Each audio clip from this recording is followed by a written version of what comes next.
Pathanamthitta Kodumon police സ്റ്റേഷനിലെ ഒരു CPO Sunil വാട്സാപ്പിൽ താൻ ആത്മഹത്യ ചെയ്യുകയാണ് എന്ന രീതിയിൽ ഒരു പോസ്റ്റ് ഇട്ടിരുന്നു.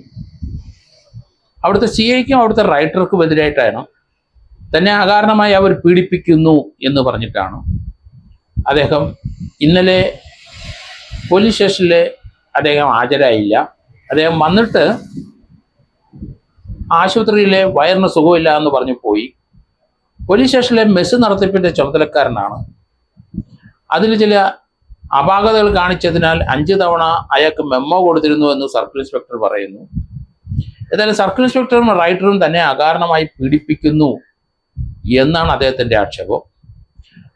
കഴിഞ്ഞ പോലീസ് അസോസിയേഷൻ്റെ തെരഞ്ഞെടുപ്പ് കാലത്ത് താൻ എതിർചേരിയിലായിരുന്നെന്നും അതുകൊണ്ട് തന്നെ അവർ നിരന്തരം പീഡിപ്പിക്കുന്ന രാഷ്ട്രീയ പ്രേരിതമായ കാരണങ്ങളാലാണ് എന്നും പറയുന്നുണ്ട് എന്നും ആക്ഷേപം അദ്ദേഹത്തിനുണ്ട്.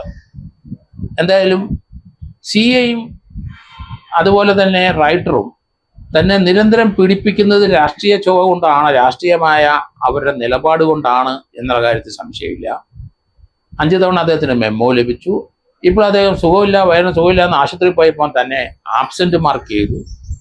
അദ്ദേഹം തൻ്റെ ഫോണിൽ കൂടെ വാട്സാപ്പിൽ അങ്ങനെ ഒരു മെസ്സേജ് ഇട്ടു. അതിനുശേഷം ഫോൺ സ്വിച്ച് ഓഫ് ചെയ്തു. CIയും മറ്റ് പോലീസ് ഉദ്യോഗസ്ഥരും അദ്ദേഹത്തിനെ അന്വേഷിച്ച് നോക്കിയപ്പം അദ്ദേഹം വീട്ടിൽ തന്നെ ഉണ്ട്.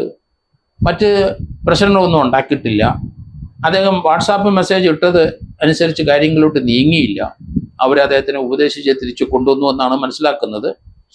എന്തായാലും വകുപ്പ് തല അന്വേഷണം തുടരാനായിട്ട് അതിനുള്ള തയ്യാറെടുപ്പിലാണ് എന്ന് സുനിൽ പറയുന്നു. ഏതായാലും കേരളത്തിലെ പോലീസ് ഉദ്യോഗസ്ഥന്മാർക്ക് പലർക്കും ആ ജോലി ഭാരം കുറെ കൂടുതലായി. അത് ഒരു റെസ്റ്റുമില്ല. അത് അവിടുത്തെ റൈറ്ററും സർക്കിൾ ഇൻസ്പെക്ടറും നിരന്തരം പല പോലീസ് സ്റ്റേഷൻ ഇങ്ങനെയുള്ള രാഷ്ട്രീയ ചെയ്തിരിവ് കൊണ്ട് പലർക്ക് ഇതുപോലെ ജോലി ഭാരം കൂടുന്നുണ്ട്, ടെൻഷൻ കൂടുന്നുണ്ട് എന്നൊക്കെ പൊതുവെ സംസാരമുണ്ട്. കേരളത്തിലെ പോലീസിന് രാഷ്ട്രീയ ട്രേഡ് യൂണിയൻ പോലെ തന്നെ അസോസിയേഷൻ ഉണ്ട്. ഞാനിത് രൂപീകരിച്ച അന്ന് മുതൽ അതിനെതിരായിരുന്നു. കാരണം അത് നല്ലതല്ല. എങ്ങനെയായാലും പോലീസ് ഉദ്യോഗസ്ഥരുടെ അവരുടെ പ്രശ്നങ്ങൾക്ക് പരിഹാരം കാണാൻ കൺസേൺഡ് SP-മാർ എല്ലാ മാസവും അവർക്ക് ഒരു സഭ കൂടുന്നുണ്ട്. അതിൽ അവരുടെ പേഴ്സണൽ കാര്യങ്ങൾ പറയാം. ഇല്ലെങ്കിൽ ഒറ്റയ്ക്ക് പോയി അവർക്ക് SP-യുടെ അടുത്ത് തൻ്റെ പരിദേവനങ്ങൾ പറയുന്നതിന് ഒരു തടസ്സവുമില്ല പോലീസിൽ. അതുകൊണ്ട് ഈ ഒരു അസോസിയേഷൻ്റെ ആവശ്യം പോലീസിനില്ല. അത് തന്നെയല്ല പോലീസിനും പട്ടാളത്തിനും ഒരിക്കലും ഒരു അസോസിയേഷൻ പാടില്ല. രാജ്യസുരക്ഷതയ്ക്കും സ്റ്റേറ്റിൻ്റെ സുരക്ഷതയ്ക്കും വേണ്ടിയിട്ട് അസോസിയേഷൻ്റെ കാര്യങ്ങളും ട്രേഡ് യൂണിയൻ്റെ സ്വഭാവമുള്ള ചിന്ത മനസ്സിൽ വന്നാൽ പൊതുജനങ്ങളോട് തങ്ങളുടെ കടമ നിർവഹിക്കാൻ കഴിയില്ല. രാഷ്ട്രീയപരമായ അവരോട് വേർതിരിവ് ഇവർക്കും ഉണ്ടാവും. അതാണ് പൊതുവെ കേരളത്തിൽ നടക്കുന്നതെന്ന് എനിക്ക് തോന്നാറുണ്ട്. കാരണം അങ്ങനെ ഒരു ആരോപണമാണ് ഇപ്പോൾ വന്നിരിക്കുന്നത്. അതുകൊണ്ട് പോലീസ് അസോസിയേഷന് കേരളത്തിൽ അല്ലാതെ മറ്റൊരു സ്റ്റേറ്റിലും ഇല്ല. ഇവിടെ രാഷ്ട്രീയ അതിപ്രസരണം കൂടുതലാണ്. എല്ലാവർക്കും അറിയാം, രാഷ്ട്രീയ ചിന്ത മാത്രമേ ഉള്ളൂ. പോലീസിൽ അത് പാടില്ല. പോലീസിൽ അത് അവർ എത്ര പറഞ്ഞാലും ശരി, ഈ അസോസിയേഷൻ്റെ അനുസരിച്ചുള്ള പ്രവർത്തനങ്ങൾ നടക്കുന്നുണ്ട്, അതിനുള്ള പിരിവുകൾ നടക്കുന്നുണ്ട്. പോലീസ് ഉദ്യോഗസ്ഥന്മാർക്ക് നിന്നും നല്ല നല്ല സംഖ്യകൾ അവരെല്ലാ മാസവും പിരിക്കുന്നുണ്ടെന്നാണ് മനസ്സിലാകുന്നത്. പോലീസ് അസോസിയേഷൻ എന്തായാലും അവരുടെ നടപടികളുമായിട്ട് അവരുടെ ഫംഗ്ഷനായിട്ട് മുന്നോട്ട് പോകണമെങ്കിൽ പണം വേണം. അത് പോലീസ് ഉദ്യോഗസ്ഥർ അവരുടെ കേരളത്തിലെ ഏകദേശം 60,000 പോലീസ് ഉദ്യോഗസ്ഥരുണ്ട്. അവരിൽ നിന്ന് പിരിവ് നടത്തുകയാണ്. നല്ലൊരു എമൗണ്ട് വരുന്നുണ്ട്. രാഷ്ട്രീയ പ്രേരിതമായ പിരിവ് അതിനകത്തുണ്ട്. അതുകൊണ്ട് ഇത് എത്രയും പെട്ടെന്ന് ഇത് ബാൻ ചെയ്യേണ്ടതാണ്. അത് DGPയും മുഖ്യമന്ത്രി അതിന് ശ്രമിക്കണം. കാരണം ഇത് നമുക്ക് നല്ലതല്ല. നമ്മുടെ സ്റ്റേറ്റിലെ രാഷ്ട്രീയമായി ചിന്തിക്കും. നമ്മൾ എത്ര ഉന്നതരായാലും ശരി, ചില സന്ദർഭങ്ങളിൽ രാഷ്ട്രീയമായ ചിന്തകൾ മനസ്സിലാക്കി വന്നു കഴിഞ്ഞാൽ അതനുസരിച്ചുള്ള പെരുമാറ്റം പോലീസ് സ്റ്റേഷനിൽ ഉണ്ടാകും. അതനുസരിച്ചുള്ള പെരുമാറ്റം ഫയൽ നോക്കുന്നതിലുണ്ടാവും. അതുകൊണ്ട് അത് പാടില്ല.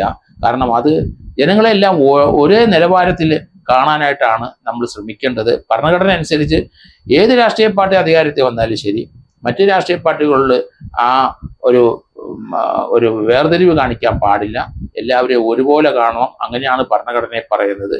രാഷ്ട്രീയ ചേരിതിരിവനുസരിച്ച് അധികാരത്തിൽ വരുന്നതനുസരിച്ച് എല്ലാ ജനങ്ങളെയും ഒന്നിച്ച് കാണുന്ന ഒരു രീതി തന്നെ നമുക്ക് വേണം. ഇന്ന് തന്നെ ഹൈക്കോടതിയിലെ കേരള ഗവൺമെന്റ് പറഞ്ഞ് അടിമാലിയിലുള്ള മറിയക്കുട്ടിയുടെ കാര്യത്തിൽ വന്നപ്പം അവർ രാഷ്ട്രീയ ആ രാഷ്ട്രീയ ചുവയോടുകൂടിയാണ് അവർ ആ കേസ് കൊടുത്തതെന്ന് പറഞ്ഞത് വളരെ മോശമായി പോയി. കാരണം 1600 രൂപ പ്രതിമാസം പെൻഷൻ കിട്ടാത്ത 3 മാസം കൊണ്ട് ലഭിക്കാത്തത് കൊണ്ട് അവർ വേദനയോടെ അത് പലരിടത്തും പറഞ്ഞു. അത് വലിയ വാർത്തയായി. അവർക്കെതിരായിട്ട് ദേശാഭിമാനിയിലും വാർത്ത വന്നു. അത് രാഷ്ട്രീയ രീതിയിലുള്ള എന്താണ് രാഷ്ട്രീയം, പട്ടിണി കിടക്കുന്നിടത്ത് എന്താണ് രാഷ്ട്രീയം എന്ന് എനിക്ക് മനസ്സിലാകുന്നത്. ഹൈക്കോടതി ഇന്ന് അത് തന്നെ ചോദിച്ചു. കാരണം ഭരണത്തിലിരിക്കുന്നവരും അഡ്വക്കേറ്റ് ജനറലിന്റെ ഓഫീസുമായിട്ട് ബന്ധപ്പെട്ടവരും ഡയറക്ടർ ഓഫ് പ്രോസിക്യൂഷനുമായി ബന്ധപ്പെട്ട ഒരു വക്കീലന്മാരും ഒരു ഗവൺമെന്റ് പ്ലീഡേഴ്സും ആ രീതിയിലുള്ള ഒരു മറുപടി പറയാൻ പാടില്ലായിരുന്നു. കാരണം അത് രാഷ്ട്രീയ പ്രേരിതമായ ഒരു പരാതിയാണ് അവർ നൽകിയത്. അവർക്ക് രാഷ്ട്രീയം ഉണ്ടാവും, ഭരണകർത്താക്കൾക്ക് രാഷ്ട്രീയമുണ്ട്, ഈ പറയുന്ന അഡ്വക്കേറ്റ്സിനും അല്ലെങ്കിൽ ഗവൺമെന്റ് പ്ലീഡർക്കും രാഷ്ട്രീയമുണ്ട്. പക്ഷെ അത് ഒരു അധികാര കേന്ദ്രങ്ങളിൽ, പ്രത്യേകിച്ച് ഹൈക്കോടതി പോലുള്ള സ്ഥലത്ത് ഒരിക്കലും അത് പ്രകടിപ്പിക്കാൻ പാടില്ല, അത് പറയാൻ പാടില്ല.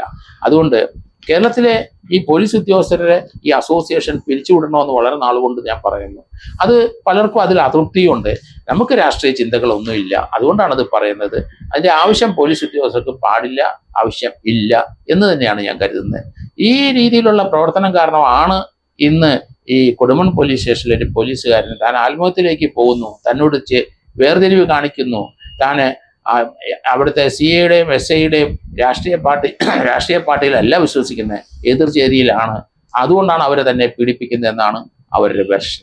ഏതായാലും ഒരു നല്ല രീതിയിലുള്ള ഒരു പോക്കല്ല ഈ രാഷ്ട്രീയ ട്രേഡ് യൂണിയൻ പോലെയുള്ള പ്രവർത്തനം, പോലീസ് അസോസിയേഷൻ പ്രവർത്തനം കേരള പോലീസിൽ ഉണ്ടാകുന്നത്.